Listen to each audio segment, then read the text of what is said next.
Elon Musk vient de rompre le silence concernant le 3-8 et les données qu'il a publiées, issues du réseau de satellites de SpaceX, révèlent des comportements qui contredisent totalement la version officielle de la NASA.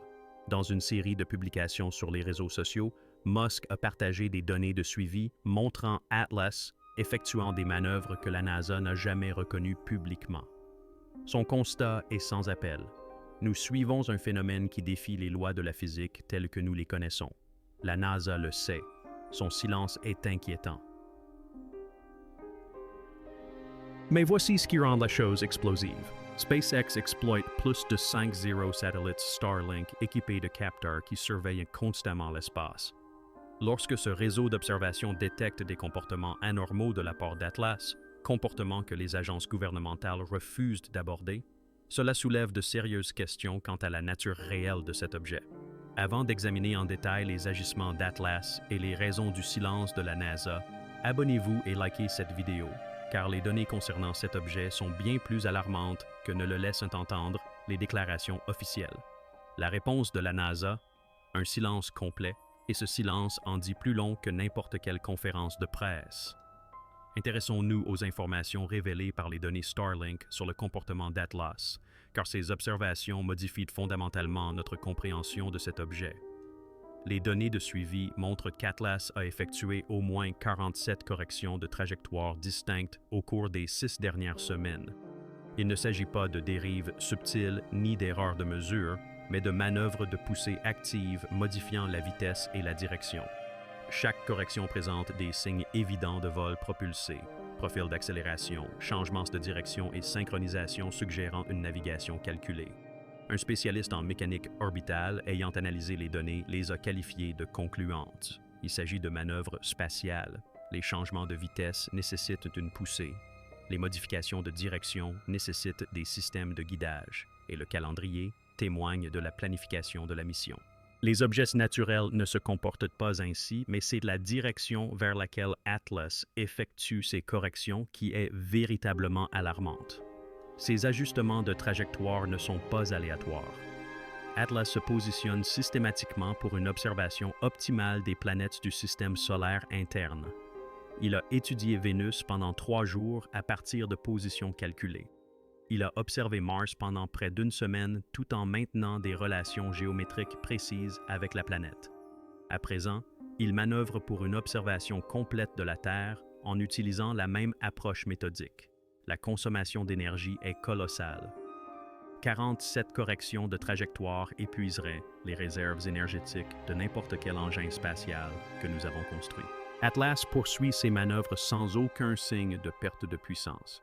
Quel que soit le système énergétique qu'il utilise, il fonctionne à des capacités bien supérieures à celles de notre technologie. Atlas réagit également à son environnement en temps réel. Lorsqu'une éjection de masse coronale s'est produite au niveau du Soleil, Atlas l'a détectée et a ajusté sa trajectoire avant que l'onde de plasma ne l'atteigne. Cela nécessite des capteurs environnementaux, des systèmes d'analyse des menaces et une prise de décision autonome, le tout fonctionnant sans contrôle externe, car les délais de propagation de la lumière rendent impossible une opération à distance en temps réel. Plus inquiétant encore, le comportement d'Atlas témoigne d'un apprentissage. Les premières manœuvres étaient moins efficaces que les suivantes. L'objet s'est adapté aux conditions du système solaire au fil du temps, améliorant l'efficacité de sa navigation et affinant ses techniques d'approche. Il ne s'agit pas d'instructions programmées, mais d'une intelligence artificielle opérant sur une plateforme interstellaire. L'examen de la trajectoire d'Atlas révèle qu'il ne se déplace pas au hasard dans notre système solaire. Il effectue une reconnaissance systématique suivant un schéma qui maximise la collecte de renseignements sur les planètes telluriques. Atlas a approché Vénus selon un angle permettant une observation atmosphérique optimale. Il a maintenu sa position pendant 72 heures, tout en émettant des signaux électromagnétiques intenses, effectuant un balayage actif de la surface et de l'atmosphère de Vénus. Puis, il a manœuvré avec précision vers Mars en utilisant une trajectoire à énergie minimale, celle que tout concepteur de vaisseau spatial choisirait.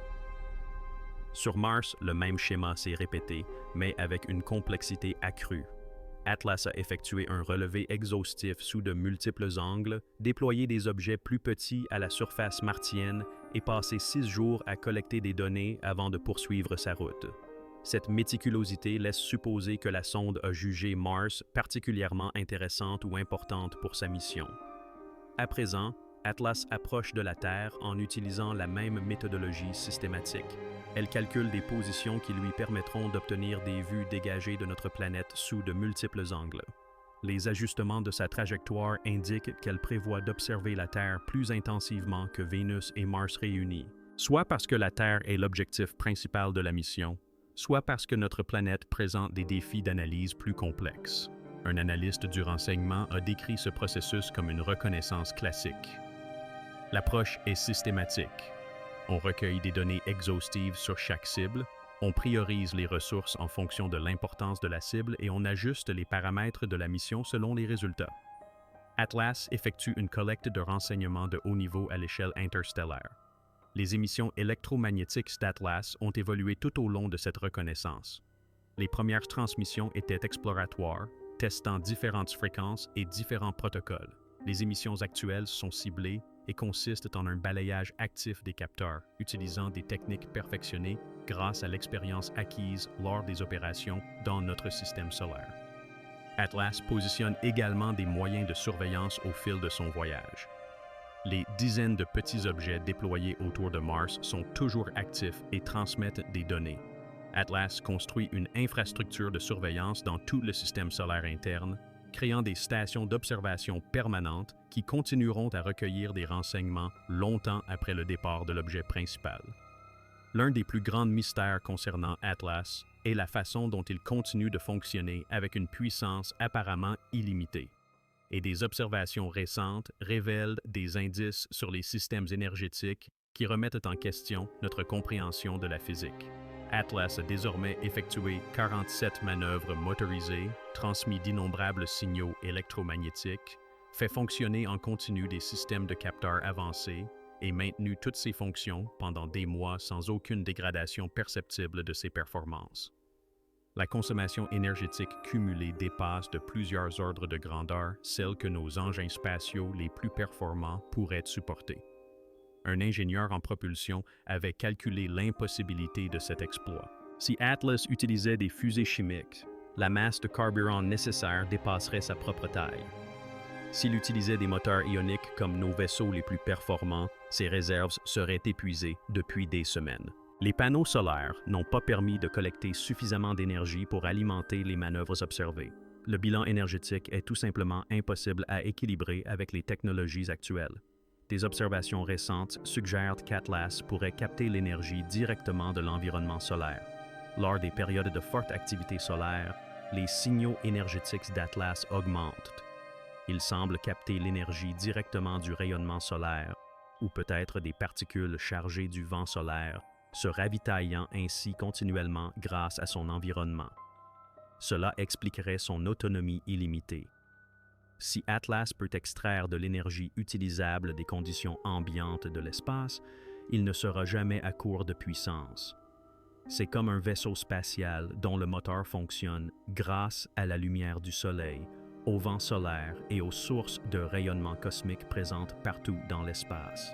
Mais le stockage de cette énergie reste tout aussi mystérieux.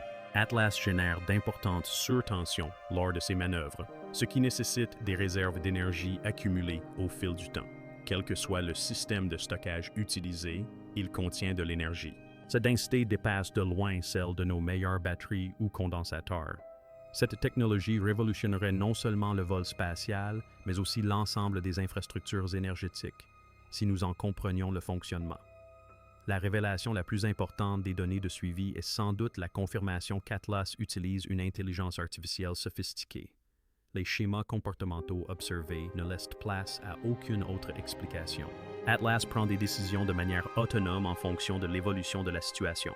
Lorsqu'il a détecté l'éjection de masse coronale, il a calculé le niveau de menace, déterminé la manœuvre d'évitement optimale et modifié sa trajectoire dans le laps de temps nécessaire aux communications à la vitesse de la lumière pour des échanges avec un contrôleur distant. Cela démontre qu'il prend des décisions indépendantes. Son comportement d'apprentissage est encore plus révélateur. L'efficacité de navigation d'Atlas s'est améliorée tout au long de son voyage à travers notre système solaire.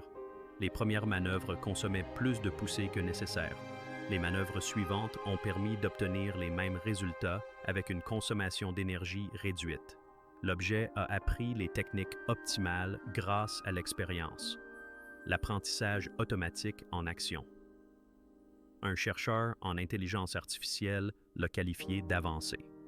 Nous observons une IA capable de fonctionner de manière autonome pendant de longues périodes, de s'adapter à de nouveaux environnements, d'apprendre de l'expérience et de modifier son comportement pour améliorer ses performances. Il s'agit d'une intelligence artificielle générale à un niveau que nous sommes encore en train de développer. Atlas l'a déployé sur des distances interstellaires. Le schéma de reconnaissance montre également une planification de missions adaptatives. Atlas a passé plus de temps sur Mars que sur Vénus, ce qui laisse penser qu'elle a trouvé Mars plus intéressante et a adapté son programme en conséquence. Il s'agit d'une mission flexible, qui s'adapte aux observations plutôt qu'à une programmation rigide suivant des étapes prédéterminées. Les systèmes de capteurs d'Atlas progressent également. Le balayage électromagnétique est devenu plus précis et plus efficace au fil du temps. Les premiers balayages utilisaient des approches à large spectre. Les analyses actuelles ciblent des fréquences et des types de données spécifiques avec une précision qui découle de la compréhension des informations les plus précieuses. Il ne s'agit pas simplement d'automatisation, mais d'intelligence. Atlas observe, analyse, apprend et s'adapte. Quel que soit son concepteur, il a développé une intelligence artificielle suffisamment sophistiquée pour mener une exploration interstellaire de manière autonome, prenant des décisions cruciales pour la mission à des années-lumière de la Terre. Le refus de la NASA de répondre à l'avertissement des entrepreneurs du secteur technologique fait lui-même la une des journaux. Lorsqu'une figure emblématique de l'industrie spatiale mondiale conteste publiquement la position officielle de la NASA à l'aide de données provenant de systèmes d'observation avancés, le silence est un choix stratégique aux conséquences importantes. Les nombreuses tentatives de journalistes pour obtenir des commentaires de la NASA sur les observations spécifiques se sont heurtées à des déclarations génériques concernant la surveillance continue d'Atlas par les voies appropriées et à des références à des communiqués de presse antérieurs. Aucun responsable n'a abordé directement les données de Starlink ni expliqué pourquoi les observations de la NASA diffèrent apparemment de manière si marquée. Un journaliste scientifique chevronné a qualifié la position de la NASA d'intenable. Lorsque des contestations crédibles de votre version officielle émergent de sources disposant de capacités d'observation légitimes, vous ne pouvez pas simplement les ignorer. Le silence vous fait passer soit pour incompétent, car vous auriez manqué ce que des satellites privés ont détecté, soit pour malhonnête, car vous dissimuleriez des informations que vous savez exactes. Aucune de ces interprétations ne contribue à la crédibilité de la NASA. Ce silence est particulièrement frappant, car la NASA participe généralement au débat public sur les phénomènes spatiaux, surtout lorsque des personnalités importantes sont impliquées. L'agence a déjà répondu à des questions moins importantes concernant les astéroïdes, les comètes et les observations satellitaires. Le refus de commenter spécifiquement les observations d'Atlas suggère que le sujet est trop sensible pour les protocoles habituels de communication. En coulisses, la NASA aurait contacté SpaceX pour lui demander de ne pas diffuser publiquement d'autres données d'Atlas.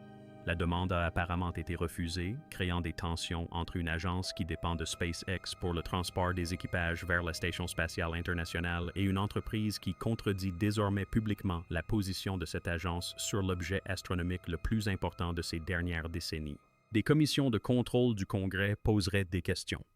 Lorsqu'un important sous-traitant du gouvernement conteste publiquement une position de la NASA en s'appuyant sur des données provenant de ses propres installations, cela soulève des interrogations quant au partage d'informations, à la transparence et à un éventuel détournement du pouvoir de classification à des fins de contrôle de l'information plutôt que de protection d'intérêts légitimes en matière de sécurité. Certains scientifiques de la NASA expriment en privé leur frustration face au silence de l'Agence spatiale américaine. Plusieurs chercheurs ont révélé anonymement que des données de suivi interne à la NASA correspondent aux données détectées par la constellation Starlink, mais la politique officielle interdit la divulgation publique de ces observations. Ce décalage entre les connaissances de la NASA et ses déclarations officielles engendre des problèmes de morale parmi les scientifiques attachés à la transparence. Un ancien administrateur de la NASA a décrit ce dilemme. L'agence est prise entre la pression politique visant à éviter la panique et son obligation scientifique de partager les observations. Lorsque les capacités du secteur privé révèlent ce que l'on omet de dire, il devient impossible de maintenir la fiction. Mais reconnaître que le secteur privé a raison revient à admettre avoir induit le public en erreur. Il n'y a pas d'issue favorable. Abstraction faite des conflits institutionnels, que nous apprend réellement l'avertissement des entrepreneurs du secteur technologique sur les capacités et le comportement d'Atlas. Les observations qu'il a partagées dressent le portrait d'un objet bien plus sophistiqué que ne le laissent entendre les déclarations publiques de la NASA. Les 47 corrections de trajectoire documentées montrent qu'Atlas ne suit pas une trajectoire balistique. Elle navigue activement à travers le système solaire avec des objectifs clairs. La séquence de correction suggère une planification de mission, des manœuvres calculées pour atteindre des positions spécifiques à des moments précis, exactement comme on programmerait un vaisseau spatial effectuant une mission d'exploration. La capacité de réaction environnementale est particulièrement importante. Atlas a détecté une éjection de masse coronale et a ajusté sa trajectoire avant que l'onde de plasma ne l'atteigne. Cela nécessite des capteurs surveillant l'activité solaire, des systèmes de traitement analysant les données relatives aux menaces et des systèmes de propulsion exécutant des manœuvres défensives. Le tout fonctionne de manière autonome, car les délais de propagation à la vitesse de la lumière rendent impossible un contrôle en temps réel depuis un point d'origine distant. Un ingénieur en systèmes autonomes a expliqué les implications. Ce que nous observons, c'est une intelligence artificielle sophistiquée. Atlas surveille son environnement, identifie les menaces, calcule les réponses et exécute des manœuvres sans intervention extérieure.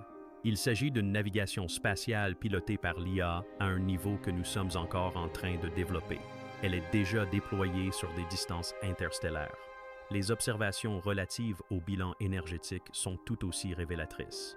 Si Atlas a effectué 47 corrections de trajectoire sans épuiser ses réserves d'énergie, c'est qu'il transporte soit une quantité de carburant bien supérieure aux capacités de nos vaisseaux spatiaux, soit qu'il produit de l'énergie à partir de sources que nous n'exploitons pas pleinement. Les publications des entrepreneurs du secteur technologique suggéraient cette dernière hypothèse. Atlas pourrait récupérer de l'énergie de son environnement d'une manière ou d'une autre. Le schéma de reconnaissance systématique montre qu'Atlas a un profil de mission. Il ne se déplace pas au hasard dans le système solaire. Il s'est approché de Vénus, a effectué des observations, s'est déplacé vers Mars, a fait de même, et maintenant, il s'approche de la Terre en suivant un schéma qui maximise la collecte de données sur les planètes du système solaire interne. Il s'agit d'une méthodologie d'exploration qui suggère une conception intelligente et une exécution intentionnelle. Mais l'observation la plus préoccupante est peut-être celle des entrepreneurs du secteur technologique selon laquelle le comportement d'Atlas témoigne d'un apprentissage. Les premières corrections de trajectoire étaient moins efficaces que les suivantes, ce qui laisse penser que l'objet ou ses systèmes de contrôle se sont adaptés aux conditions du système solaire au fil du temps. Il a appris à optimiser la synchronisation de sa poussée, a amélioré son efficacité de navigation et a perfectionné ses techniques d'approche en acquérant de l'expérience dans notre système solaire. Cette capacité d'apprentissage suggère qu'Atlas ne suit pas des instructions préprogrammées. Elle s'adapte activement aux conditions, améliore ses performances et modifie potentiellement les paramètres de sa mission en fonction des observations. Il s'agit d'une intelligence artificielle avancée opérant à l'échelle interstellaire, une technologie qui soulève des questions fondamentales quant à ses créateurs et à ses objectifs ultimes. L'avertissement public lancé par les entrepreneurs du secteur technologique au sujet d'Atlas représente bien plus qu'un simple désaccord sur le suivi des objets spatiaux. Il révèle un changement fondamental dans la manière dont l'information relative aux phénomènes spatiaux sera contrôlée ou non à une époque où les entreprises privées disposent de capacités d'observation rivalisant avec celles des agences gouvernementales. Pendant des décennies, les agences spatiales gouvernementales ont détenu le monopole de l'observation et de la diffusion de l'information spatiale. Si la NASA affirmait qu'un astéroïde était inoffensif ou qu'une comète était d'origine naturelle, rares étaient les organismes indépendants capables de vérifier ou de contester ces évaluations. Ce monopole est en train de s'effriter. Des entreprises spatiales privées comme SpaceX exploitent désormais des infrastructures d'observation capables de vérifier indépendamment les affirmations gouvernementales ou de révéler leurs incohérences avec la réalité observable. Cela crée une pression en matière de responsabilité inédite pour les agences gouvernementales dans le domaine des opérations spatiales. Un analyste des politiques spatiales a décrit ce changement. Nous entrons dans une ère où le monopole gouvernemental sur l'information spatiale touche à sa fin. Les entreprises privées disposant d'actifs spatiaux commerciaux peuvent effectuer des observations indépendantes et sont financièrement incitées à partager les données qui affectent leurs opérations. Cela modifie fondamentalement la dynamique du pouvoir.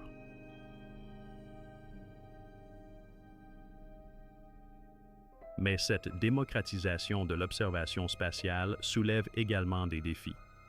Si plusieurs entités aux capacités et motivations différentes émettent des affirmations contradictoires sur des objets comme Atlas, comment le public peut-il évaluer la fiabilité des informations? Qui est habilité à formuler des déclarations définitives sur les niveaux de menaces ou les protocoles de contact? La situation d'Atlas soulève également des questions de coordination internationale lorsque les observations du secteur privé complexifient la communication gouvernementale. Si les données de SpaceX indiquent une chose, que la NASA en affirme une autre et que les agences spatiales chinoises ou russes proposent une troisième version, comment les nations peuvent-elles coordonner leurs réponses face à des phénomènes qui nous affectent tous? Se pose également la question de la responsabilité liée à la capacité d'observation. Si les satellites de SpaceX détectent quelque chose d'alarmant concernant Atlas, l'entreprise a-t-elle l'obligation de rendre ces données publiques, même si elles contredisent les positions gouvernementales? Ou bien le gouvernement a-t-il des raisons légitimes d'exiger le silence du secteur privé sur des questions de sécurité nationale ou internationale? La décision de ces entrepreneurs du secteur technologique de publier des avertissements malgré les pressions gouvernementales potentielles pourrait créer un précédent quant à la manière dont les entreprises spatiales privées géreront des situations similaires à l'avenir. Cela laisse penser que les acteurs commerciaux du secteur spatial ne se soumettront pas nécessairement aux agences gouvernementales lorsqu'ils estiment que l'intérêt public exige le partage d'informations. Avec le déploiement d'Atlas en position d'observation terrestre, le conflit entre les avertissements du secteur privé et le silence des gouvernements touche à sa fin. D'ici quelques semaines, Atlas confirmera les comportements inquiétants mis en lumière par l'entrepreneur technologique ou se révélera moins menaçant que ne le laissaient entendre ses mises en garde. La constellation Starlink continue de suivre Atlas et les données sont analysées par les équipes d'ingénierie de SpaceX. Des observations supplémentaires sont diffusées par divers canaux, mais sans la même visibilité publique que les premiers messages d'alerte. Le message est clair. L'observation privée d'Atlas se poursuivra malgré la volonté du gouvernement de garder le silence. D'autres entreprises spatiales privées commencent également à prendre la parole. Les opérateurs de satellites disposant de leur propre capacité de suivi partagent des observations qui concordent généralement avec les données de Starlink plutôt qu'avec les déclarations publiques de la NASA. Une tendance se dessine. Le consensus du secteur privé contredit les positions des agences gouvernementales. Certaines agences spatiales internationales prennent également leur distance avec l'approche de la NASA. Celles qui ne subissent pas les contraintes politiques qui affectent les institutions gouvernementales américaines font part d'observations similaires à celles décrites par l'entrepreneur du secteur technologique. La communauté spatiale internationale est de plus en plus partagée entre le silence officiel et la reconnaissance officieuse des capacités exceptionnelles d'Atlas. Des astronomes amateurs équipés de matériel de pointe contribuent également aux observations. Des campagnes d'observation coordonnées documentent les corrections de trajectoire et les émissions électromagnétiques détectées par des scientifiques professionnels. Les données sont désormais trop nombreuses et cohérentes pour être écartées comme étant dues à des erreurs ou à une mauvaise interprétation. L'avertissement lancé par les entrepreneurs du secteur technologique a également suscité une demande publique de transparence de la part de la NASA. Les représentants du Congrès subissent des pressions de leurs électeurs pour exiger des agences spatiales qu'elles abordent ces observations spécifiques et qu'elles les confirment ou les infirment à l'aide de données probantes. La maîtrise de l'information devient politiquement coûteuse. D'ici quelques semaines, Atlas atteindra son point de passage le plus proche de la Terre. À ce moment-là, les observations provenant de sources multiples confirmeront soit les comportements inquiétants dont l'entrepreneur technologique avait mis en garde, soit démontreront que ces avertissements étaient exagérés. Cette conclusion justifiera soit sa décision de s'exprimer publiquement, soit soulèvera des questions quant à l'opportunité de semer la panique inutilement. Mais quelle que soit l'issue de la stratégie d'Atlas, la dynamique fondamentale a changé. Les entreprises spatiales privées ont démontré qu'elles disposaient de capacités d'observation capables de remettre en question les discours gouvernementaux. Elles se sont montrées disposées à utiliser publiquement ces capacités lorsqu'elles estiment que les positions officielles sont trompeuses. Et elles ont prouvé que le monopole gouvernemental sur la divulgation d'informations spatiales est bel et bien terminé. Un entrepreneur du secteur technologique, à la tête de milliers de satellites, a émis un avertissement concernant Atlas, se basant sur les données collectées par ces systèmes. La NASA garde le silence et le public est libre d'évaluer la crédibilité des observations et la fiabilité des motivations de chacun. Cet entrepreneur perçoit-il dans les données de Starlink des schémas révélant la véritable nature d'Atlas? Ou interprète-t-il des phénomènes normaux mais mal compris comme des preuves d'intelligence artificielle et voit-il des menaces là où il n'y en a pas? Son expérience dans l'industrie spatiale et ses capacités d'observation suggèrent que ces avertissements méritent d'être pris au sérieux, mais des affirmations aussi spectaculaires exigent une vérification rigoureuse. Le silence de la NASA protège-t-il des intérêts de sécurité légitimes et évite-t-il de susciter une inquiétude publique inutile? L'agence dissimule-t-elle des observations qui révéleraient qu'Atlas est bien plus étrange et potentiellement plus inquiétant que ne le laissent entendre les déclarations officielles?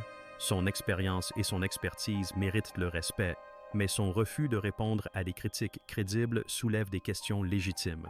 La vérité sur Atlas réside probablement dans des données que les deux entités possèdent mais ne partagent pas pleinement. Une transparence totale de la part de SpaceX concernant les observations de Starlink et de la NASA concernant les données de suivi gouvernemental permettrait une analyse indépendante. Le fait qu'aucune des deux parties ne fournisse une information complète suggère que chacune a des raisons commerciales, politiques ou liées à la sécurité de garder le contrôle de l'information.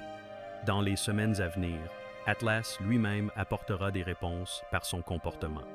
S'il continue d'effectuer les corrections de trajectoire et les mesures environnementales qui ont inquiété les ingénieurs de SpaceX, cela confirmera l'avertissement. Si les données de Starlink confirment des schémas plus naturels, la prudence de la NASA face à l'inquiétude du public semblera justifiée. Un avertissement a été lancé, mais le silence a été la seule réponse. La Terre se retrouve prise entre un entrepreneur du secteur technologique qui prétend qu'on nous cache la vérité et une agence spatiale qui assure que tout est sous contrôle. L'avenir dira qui avait raison. À votre avis, que se passe-t-il réellement? Les observations du secteur privé révèlent-elles ce que les agences gouvernementales refusent d'admettre? Ou s'agit-il d'affirmations spectaculaires fondées sur des données qui ne corroborent pas les conclusions? N'hésitez pas à partager vos impressions ci-dessous et restez abonnés, car lorsque Atlas atteindra la Terre dans les prochaines semaines, nous verrons tous quelles observations étaient exactes et quelles inquiétudes étaient justifiées.